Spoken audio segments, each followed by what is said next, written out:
Mas ligtas at komportableng paglalakad sa mga sidewalk.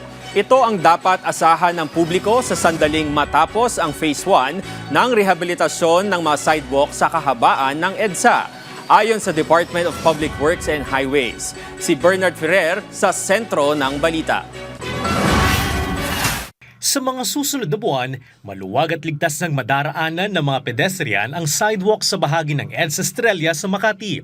Bahagi ito ng nagpapatuloy na rehabilitasyon ng mga sidewalk sa kaba ng EDSA upang matiyak ang mas ligtas at mas komportableng pagdaan ng publiko. Ngayong araw, personal na inspeksyon ni DPWH Secretary Vince Dizon ang nasabing lugar upang personal na makita ang isinasagawang rehabilitasyon. Dinisenyo ang bagong sidewalk na mas malapad, PWD-friendly at bike-friendly upang mas maprotektahan ng mga pedestrian na dati sa gilid na ng EDSA naglalakad dahil sa kakulangan ng espasyo. Height ng pedestrian lane, tinaas din namin para mas protektado sila. Halos dinoble natin yung taas niyan.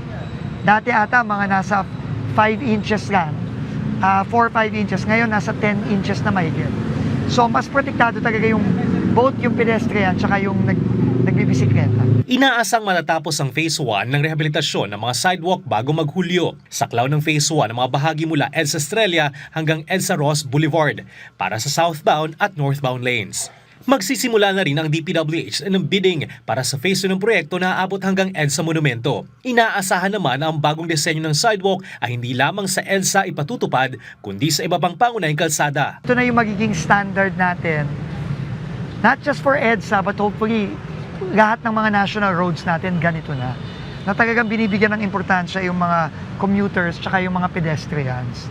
Kasi yung road, hindi lang naman yan pang kotse. Nakatakdang makipag-ugnayan ng DPWH sa mga utility company upang mailipat o maiurong ang mga poste at iba pang harang sa mga sidewalk. Makikipagtulungan din ang kagawaran sa mga local government unit upang matiyak na hindi maharangan ng mga vendor ang mga sidewalk at mapanatili ang kaligtasan ng mga pedestrian.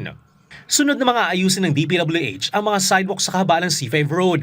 Samantala, target ng kagawaran na matapos ang Phase 1 ng rehabilitasyon ng kalsada ng EDSA bago magtag-ulan.